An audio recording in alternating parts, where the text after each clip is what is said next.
Josh Marcella dies during a live filming of Week 8 NFL picks. The over/under was 6.5. Well, there's a guy. There is a guy in an F-type trying to race me. I mean, I could do it if I. Okay, do it. Hey, Don't see for the like... views. I'll do it for the views. Okay, all right. Tell us what how fast you're going, please. I'm interested Well, right now. now Well, I'm hi on the guys. bus, so I'm only doing 47. So. Okay, well, go faster. Guys, welcome to Week 8 of All right. our When there's NFL not a bus picks. in front of me, I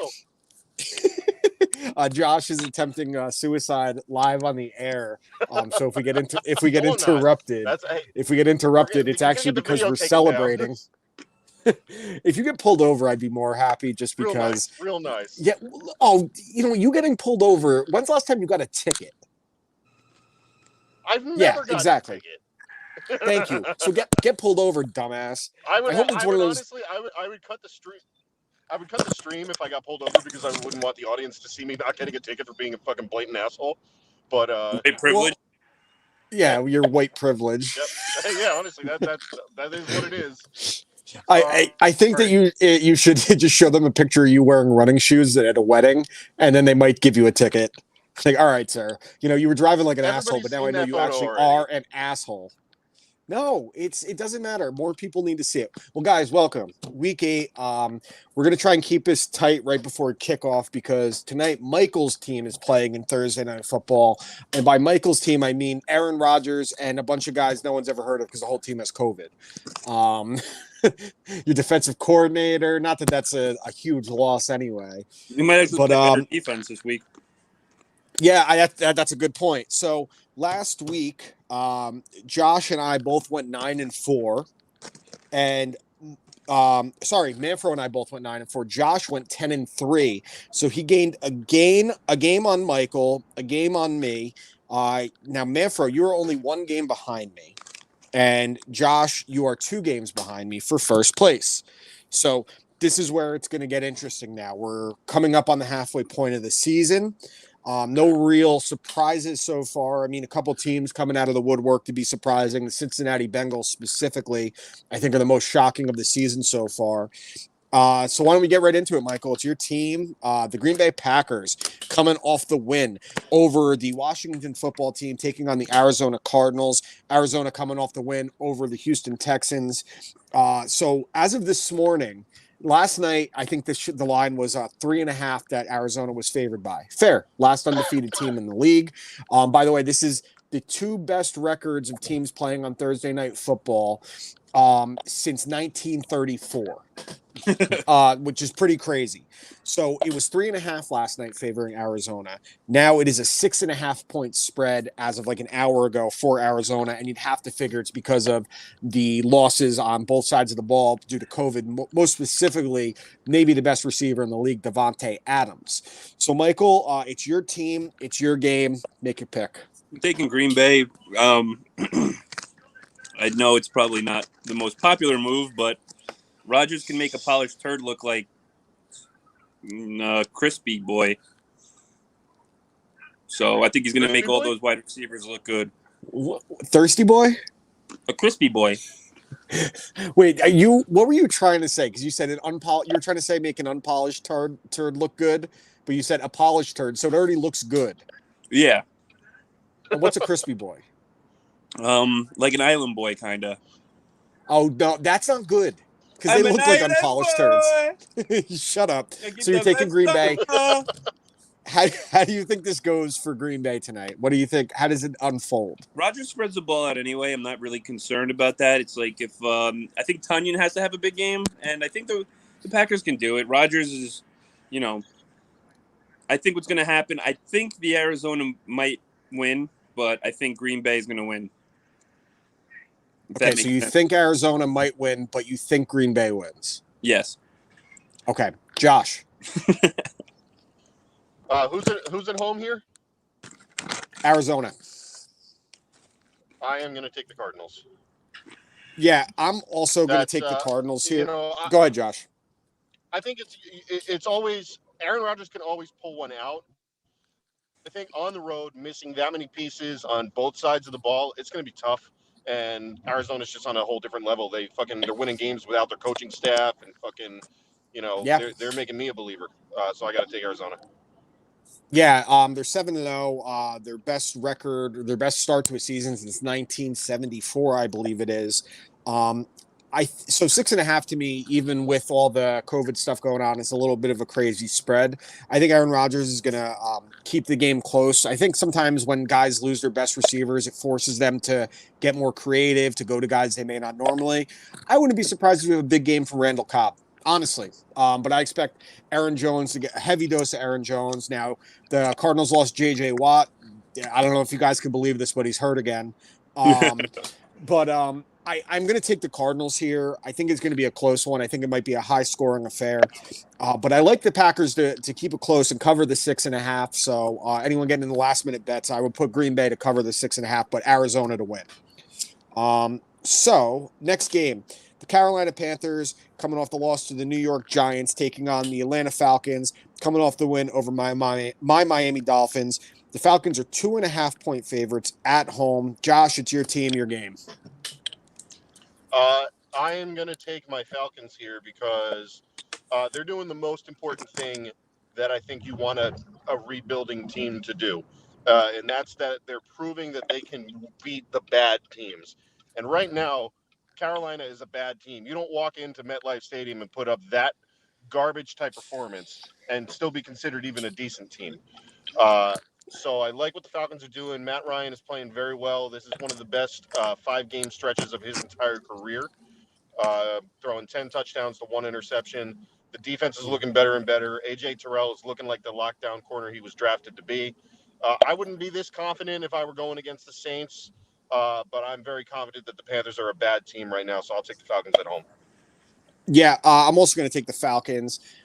I mean, Sam Darnold got benched for an XFL quarterback who went 3 for 14 throwing the ball after. Darnold ain't the same guy without Christian McCaffrey. And it kind of, what you were seeing good from Sam Darnold early on when they started 3-0 went out the window. Now, I still don't think that he's a lost cause, obviously.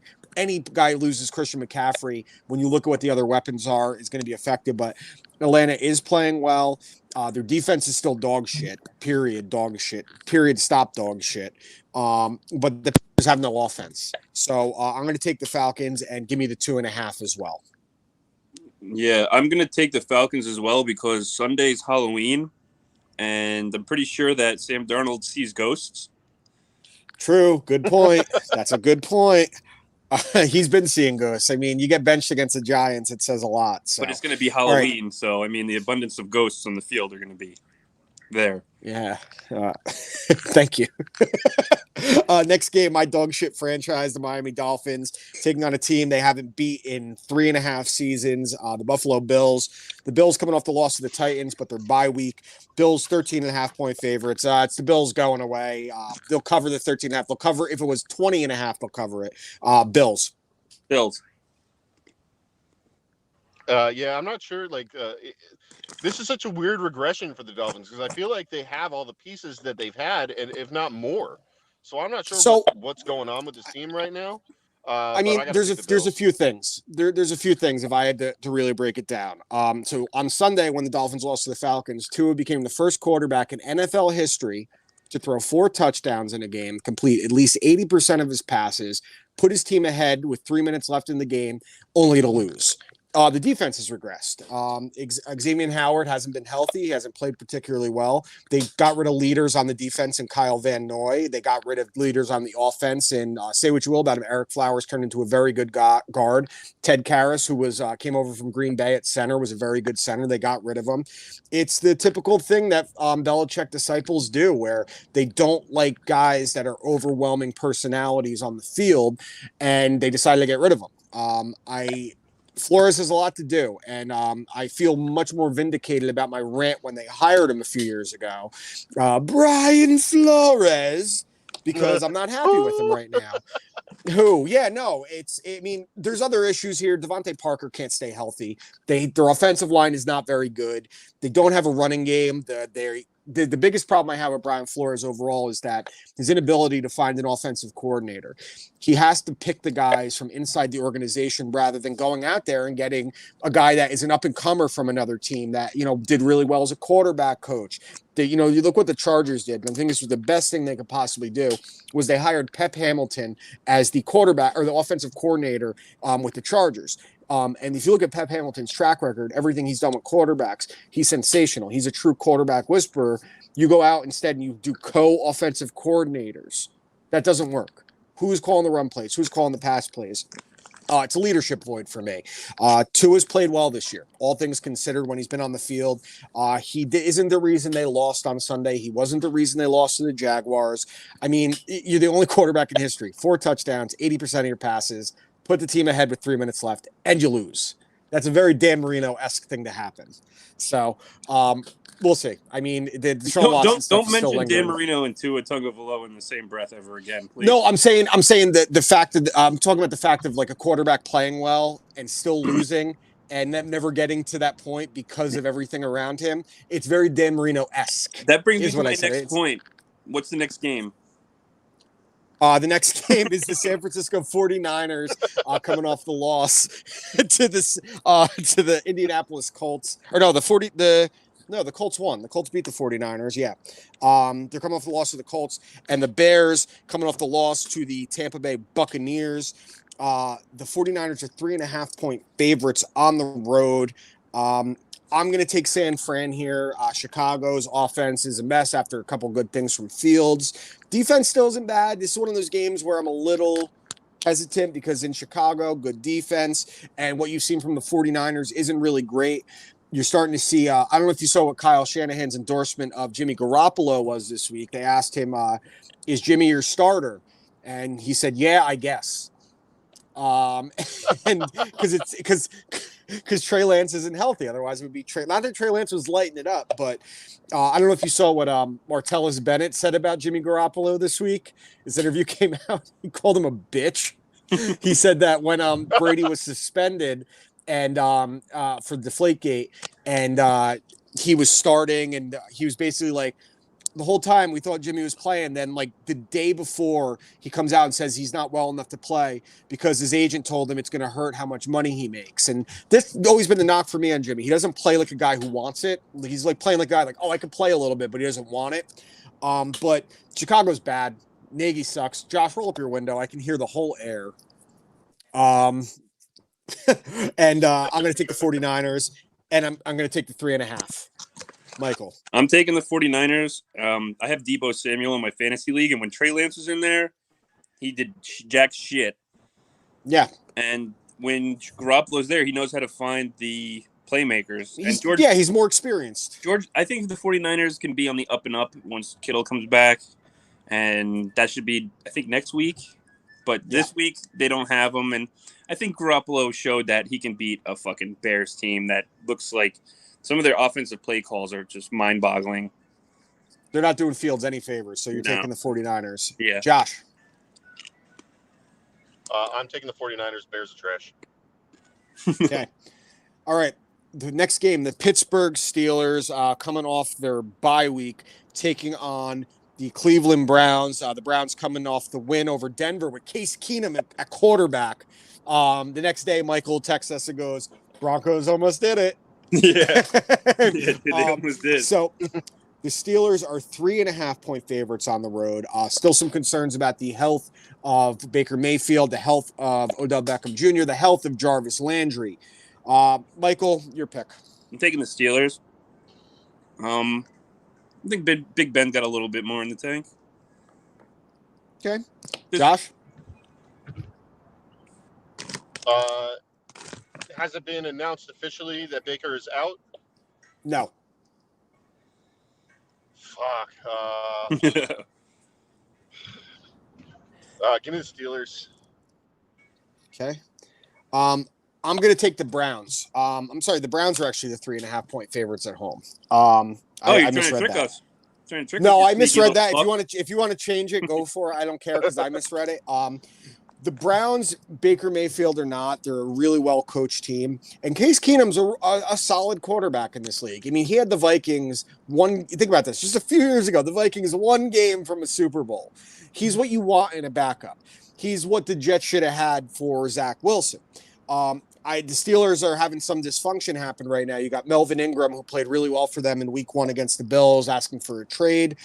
You hear the noise about Mike Tomlin defiantly saying that he is not in the running for the USC coaching job. The Steelers, they had a couple nice wins, but I still don't really like the way the ball moves. I think Najee Harris is incredible, but the Browns, I think, are going to pull this one out. You saw them get done with Case Keenum and a third-string running back against a solid Broncos defense. So give me the Browns in this game. I wouldn't touch the points, though. All right, next game. The Philadelphia Eagles, coming off the loss to the Las Vegas Raiders, taking on the Detroit Lions. Another spirited Detroit Lions effort against the Los Angeles Rams. The Eagles are 3.5-point favorites on the road. Josh. Give me the Lions here. Okay. They got to fall into one eventually, and I feel they do. The Eagles are one of those teams that they're just like borderline not good or bad or anything. They're just they exist. Yeah, I'd agree. I fucking hate the Lions, so I'm taking Philadelphia. You've been taking the Eagles a lot this year. If I went back and looked, I'd be interested to see how many. I think you've probably taken them. If this is week 8, you've taken them at least 4 times. Yeah, well, I take them because I chose them to win the NFC East. Yeah, so you just willing it to existence. Yeah, I don't think there's any chance for them, but I'm going to take the Lions as well. So what you've seen from the Lions this year, they're maybe the most fun team without a win that we've seen in recent memory. They're playing tough. I mean, what the Dan Campbell tried doing against the Rams on Sunday, fake punt, onside kick, going for it on 4th down. Really, it was Jared Goff that held them back. He had DeAndre Swift wide open for what would have been the go-ahead touchdown. Misses him. Next play, interception to Jalen Ramsey. But the Eagles, I don't know if you guys have seen any of this stuff with their head coach this week, the stuff he's been talking about. He's like trying to be like this philosophical leader. He's like, we're like a plant and we're laying roots right now and we're watering that plant every day, planting the foundation. And we're gonna grow into a big flower and a plant. Apparently, he helped like a picture of like a growing flower in the locker room. Like it's like the cat dangling on the rope that says "Hang in there." Like he just sounds like a fucking moron. Now you just lost Miles Sanders. Not that you were using him right anyway. Give me the Lions here, and I think they're gonna win big. I think we're talking like they're gonna have like a victory where they're gonna run up the score. That's what I'm expecting from the Detroit Lions this week. So give me the Lions. All right, next game. Little baby hands. The Tennessee Titans coming off a dominant victory over Patrick Mahomes and the Kansas City Chiefs, plummeting the value of Manfred's Patrick Mahomes auto insert, taking on the Indianapolis Colts. This is a really, really good game in the AFC South. The Colts on the come up. Carson Wentz has thrown 1 interception this year, 1 or 2 interceptions. Like his numbers are really good. Frank Reich is doing a really, really good job coaching him. Now, this is what's crazy. This might have shifted since this morning. The Colts are 1.5-point favorites off the team that just beat the Chiefs and the Bills back to back. I'm going to take the home team. I'm going to take the Colts here. I think the Colts are really doing something good here. I think, listen, I'm not trying to undersell the Titans. Division game on the road. The Titans are so hot. When you get that hot, it's very rare to sustain it unless you have a transcendent quarterback. And I love Ryan Tannehill. He is not that. Do they have a transcendent running back? Absolutely. But the Colts are so well coached on both sides of the ball. It's going to be a close game. Give me the Colts and give me the 1.5. I'm taking the Titans.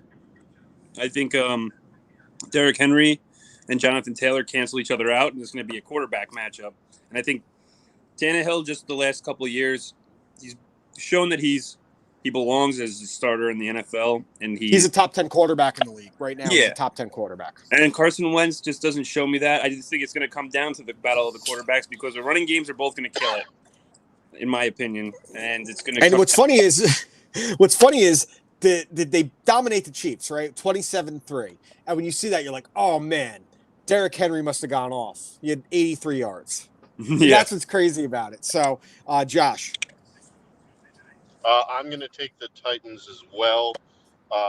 Just like what they're doing right now.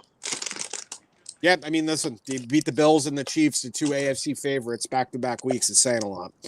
All right, next game. The Cincinnati Bengals coming off that really, really impressive victory over the Baltimore Ravens. The Bengals look fucking great. How could you not be impressed by them? Taking on a team that is the opposite of what everyone thinks of the Bengals, the New York Jets. The Jets coming off the loss to the Patriots, where Belichick really was pumped about dropping a 50 burger on the Jets. Like, he loved it. Injuring Zach Wilson, and I will say that was definitely intentional, and it should have been flagged for both those hits. When you saw some of the other calls during the week, the Jets will be starting Mike White at quarterback. Not my Mike Oh, White, Mike but White. Mike White. We went to high school Yeah, with him. yeah. No, not that Mike White.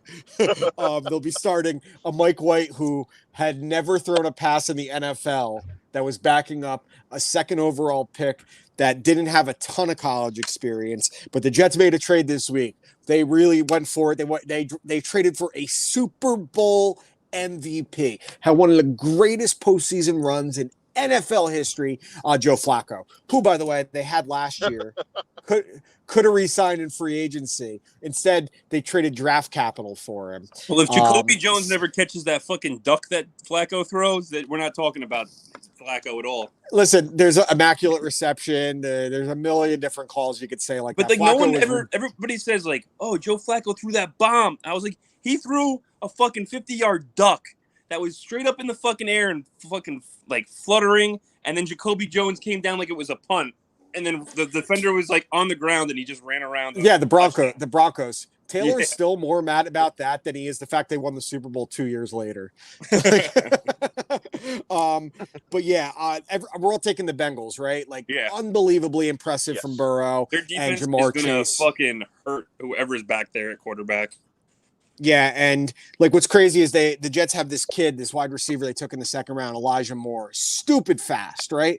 They run a wide receiver screen. He's 179 pounds and he's out there blocking. Yeah. Nice. Next game, we don't have to spend much time on this. Los Angeles Rams, Houston Texans, but Tyrod Taylor, I think he's back. Oh boy, is this the week I get the fucking sleeper?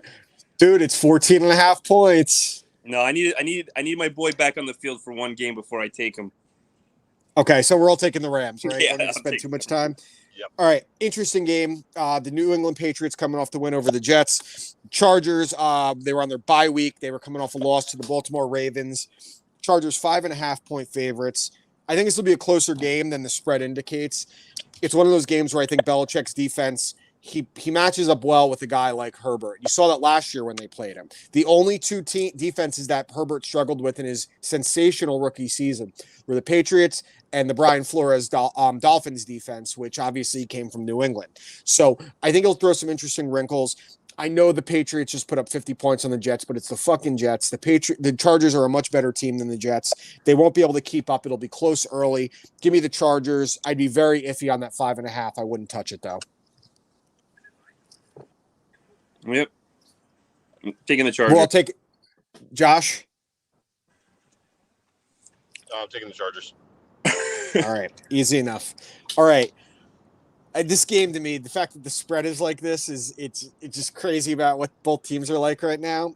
The Jacksonville Jaguars coming off their bye week after their first win under Urban Meyer, first win for Trevor Lawrence over my Dolphins, taking on the Seattle Seahawks, who had every chance to beat the Saints on Monday night, but were terrible because Geno Smith is ass and he always will be ass. I was grateful for the first touchdown of the game being DK Metcalf. That was sweet, but terrible.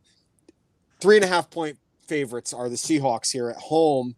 I think that the Pete Carroll era is coming to an end in Seattle. I think this will be his last year. Either he'll move to like a front office situation, resign, maybe fired. I think he's done. But they're going to beat the Jaguars. I heard Pete Carroll's going to the Dolphins after this season. If he wants to be a defensive coordinator, be my guest. He's going to be the head coach. I would never have thought at any point in my life that a Pete Carroll defense would be among the worst in the NFL. Yeah. But that's where we're at. But they'll beat the Jaguars. The Jaguars, I don't expect to be. You know how? So the Jets got destroyed this week by the Patriots, coming off their bye week, 2 weeks, looked unprepared. I think that's how the Jaguars are going to look. It'll be tight early on, and I think Trevor Lawrence will make some plays. But I'm going to take the Seahawks and what I still think is the better coach team. So give me Seattle. I'm taking Seattle as well. Geno Smith's going to have a huge game. Okay. I think he's had one huge game in his career, and it was against the Dolphins, week 17, 2013 season. He had a perfect passer rating. It was nice. Yeah, they gave him the team of the week card that year. I remember. I do remember that. Josh, what about you?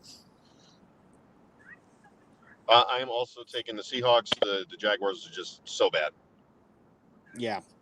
All right, next game. The Washington football team, who the scandals just continue to come out more and more about all the other noise that isn't related to football, taking on the Denver Broncos, coming off the loss to the Cleveland Browns on Thursday night this past week. The Broncos are 3.5-point favorites on the road. Michael. Taking the Broncos, baby. 3.5-point favorites at home. You're taking the Broncos? Yeah, boy, Tyrod Taylor again. What do you mean Tyrod Taylor? Teddy Bridgewater? Yeah. Tyrod Bridgewater. Tyrod Bridgewater, my boy. What's it? Teddy Taylor. Teddy Taylor, baby. Let's go. All right, Josh. Yeah, I'm going to take the Broncos as well. Jerry Jeudy's back this week. I think it's going to open up some passing options for Teddy. Take a little bit of that weight off Cortland Sutton, and I think they might get back, not back to what they looked like during their run, but I think they're going to be a little bit better than they've been the last couple of weeks. All right, I'm taking the Washington football team here because Denver looks to me like a team that has a lame duck coach, no faith in the quarterback. Teddy hasn't looked good because he's not playing the Jets anymore or the Giants. Not that Washington is a good team. Washington is one of these teams that has terribly underperformed, especially on the defensive side of the ball. But I think that Washington is better than Denver right now. I've not liked what I've seen from Denver at all. So give me Washington in the upset on the road. All right, next game. The Tampa Bay Buccaneers coming off the win over the Chicago Bears, where Mike Evans gave away. Have we talked enough about this 600 touchdown ball? Like, I get it. Yes, he was an idiot. Sure. Tampa taking on New Orleans. New Orleans coming off the win over Seattle. Josh, this is your division. The Bucs are 4.5-point favorites on the road. You pick. Yeah, I'm picking the Bucs here. I still stand by what I said. Jameis Winston is not that good, and he'll never be that good. I'm taking the Bucs. This is not the Jameis Winston revenge game. This is the Bucs being the Bucs. Okay, Manfro. Tom Brady. TB. Tampa Bay Bucs. And I'm going to go ahead. TB12, bro. I'm going to go along with you guys and say, fuck yourselves. This is the Jameis Winston revenge game. The Saints defense is going to fluster Tom Brady. No Antonio Brown again. I don't think Antonio Brown's going to play till the playoffs probably. Maybe Gronk back. But the Saints defense is good enough. They keep this game tight. They're going to take the training wheels off Jameis Winston and let him throw it downfield against that porous Tampa Bay Buccaneers defense. We're going to have a high-scoring affair where the Tampa Bay Buccaneers pull away late. They just made a trade for Mark Ingram, reuniting him with Alvin Kamara to put him more in the passing lanes where he should be more consistently. The New Orleans Saints are going to upset the Tampa Bay Buccaneers at home, ending the Bucs winning streak. Give me the Saints in the upset. Dez Bryant's coming back, baby. Dez, yeah. So we'll go to Dez. The next game is Dez's old team, the Dallas Cowboys, coming off their bye week, taking on the Minnesota Vikings. Huh? Did you just crash? I think Josh crashed. Bye, Josh. Hey, dude, listen. The new iPhone's really good. We didn't lose the stream at all. So the Dallas Cowboys and the Vikings both coming off their bye week. His last words were Dak Prescott. Dak Prescott. The Cowboys are 1.5-point favorites on the road.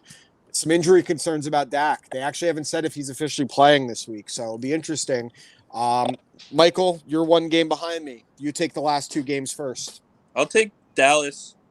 I just think they're a better team. Like, the Vikings are good, like, passing wise, and like they're finding their running game a little bit, but Dalvin Cook's like hit or miss. He's like, hurt all the time. I know he's so like they haven't established like a sick running game, and you can't put that much weight on fucking Kirk Cousins and expect him to go out there and perform week after week. I think Dallas is more well-rounded, and even without, they have Beneducci or something like that as the backup, right? Ben, no, I liked how you made his first and last name one name, Beneducci. It's Ben. Beneducci?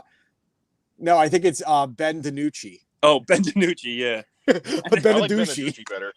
Yeah, he's. I like If Beneducci. Dak Prescott very New if Jersey, Dak bro. Prescott plays, they win. If Ben DiNucci comes in, they fucking to the moon. He's your new Tyrod Taylor. He's fucking it's such a good Italian name, Ben DiNucci. It is. You're right. Josh, what about you? I am going to take the Cowboys. Yeah, and I'm actually going to take the Minnesota Vikings, a team I not even a team I hate. I definitely don't like them. But I used to hate them because Brad Childress. Like if you made a template of a pedophile, that was Brad Childress like 100 times over. And I hated them for that. I hated what Favre did. They've always had players. I hated Christian Ponder, Brock Lesnar, and that was when they were cool. And I hate Kirk Cousins. Roman Reigns. Roman Reigns, good point. Yeah, just gonna start naming guys. No, Rick Brock Steiner. Lesnar played for the Vikings. Roman Reigns was on the Vikings, bro. I know they were. I'm just gonna start saying guys. Yes, they were on the practice squads, or that they were on the training camp. They got roster cuts. I'm taking the Vikings. I'm worried about Dak's ankle. I think they should rest him for a week because obviously coming off the injury last year. But Dallas has been playing so well, and just like I said about the Titans, when you get to these teams that are a little more competitive, a little bit better, you're going to have that come down where the difference of the game is inches. And in Minnesota, I'm going to take the Vikings here in the upset at home. Josh, you said you're taking the Cowboys? All right. So yes. The Monday night game. This spread has come down a little bit.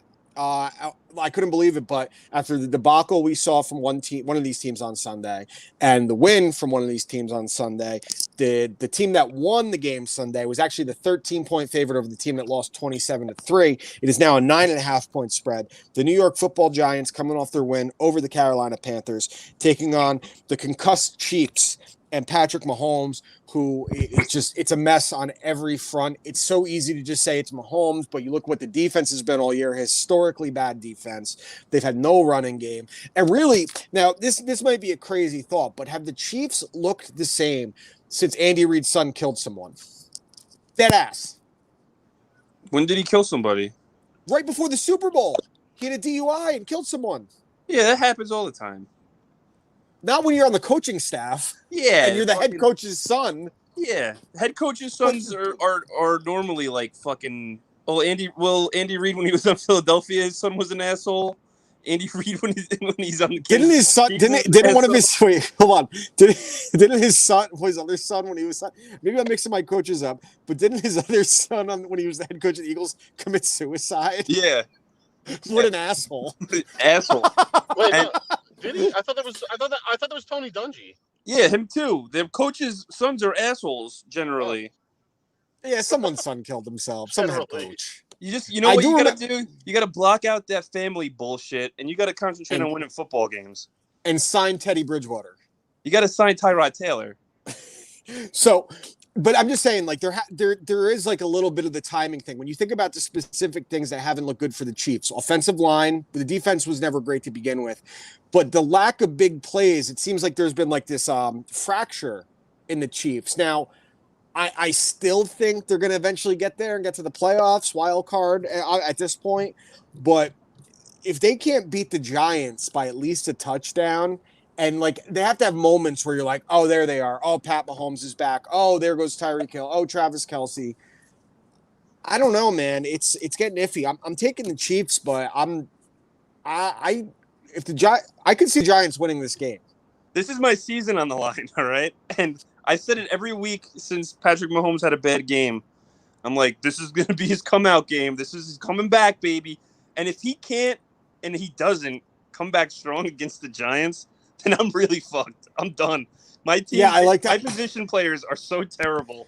I have to like go between like fucking Naeem Hines and fucking Kenneth Gainwell and play the fucking waiver wire. I'm fucking terrible.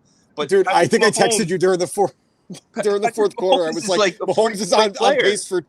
He was on pace in the third quarter. He was on pace for a total of 2.8 fantasy points. That's what he ended up with. He ended up with like 7. I think he ended up with 7 points, maybe. Dude, and Yo, there's no way just that in case I cut out, I'm taking the Chiefs. I'm taking the Chiefs just in case I cut out. all right, bud. Okay.